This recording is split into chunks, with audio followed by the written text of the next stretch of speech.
Yes. Eh ngayon, di ba dati paksiw, ganyan. Ano ngayon yung pinaka-specialty mo? Ano po, Italian, Mexican, Mga tao nang niluluto mo.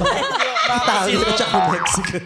mga kusin po. Yun yung cuisine, oo. Galing. Galing, ha? Si Erwan, ano paborito mo niluluto? Kasi ako nakatikim na ako ng luto ni Erwan nung nagpakain sa bahay nila. Yes. Ano yung, sa dinami-dami ng napakain sa'yo ni Erwan, ano pinakapaborito mo? Ito, super simple lang, but tomato soup. Yun yung favorite. Ano? Ano? Tomato soup. Tomato. Ano yun?